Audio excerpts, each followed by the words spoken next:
There's a new plan to find homes for people and families in Maine who are unhoused or seeking asylum. Good evening. Thanks for joining us here on News Center Maine at 5:30. I'm Zach Blanchard. And I'm Chris Costa. We're talking about Project Home. It is a nonprofit now partnering with the city of Portland to match people who need housing with landlords and homeowners. News Center Maine's Ann Baldridge is here with more about how it all works. Ann?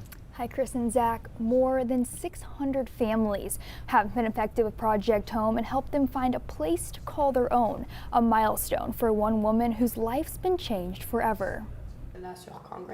Congress. Junia Mariza Viemba and her 18-year-old daughter moved from Angola to Portland in May of 2022. She speaks French and Portuguese, and while she's learning English, a Project Home employee stepped in to help us tell her story. I didn't know anyone else in the U.S., and I decided to move here due to the support of general assistance.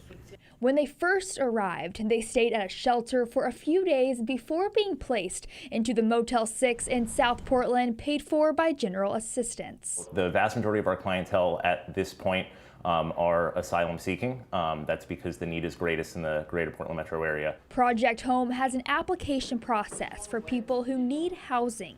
Viemba found out about it from other asylum seekers, and she applied right away. We have a place to cook meals and be independent in our own place in comparison to the motel. Project Home first found her a house in Westbrook, but the rent was raised above the general assistance limit at the last minute. So she says she was glad when a landlord in Portland reached out about an opening he had, helping her get back on her feet. I'm close to getting a work permit. I was in finance back home and I have a degree.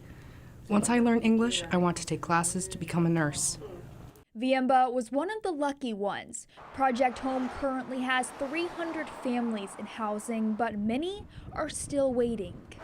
Our applicant pool consists of 2,000 plus people. While helping others become comfortable in a new home away from home. Temporary shelter for asylum seekers at the Portland Expo is set to close next month. Project Home guarantees year-long housing for tenants and a year's worth of rent for landlords. Chris and Zach. Ann, thanks so much.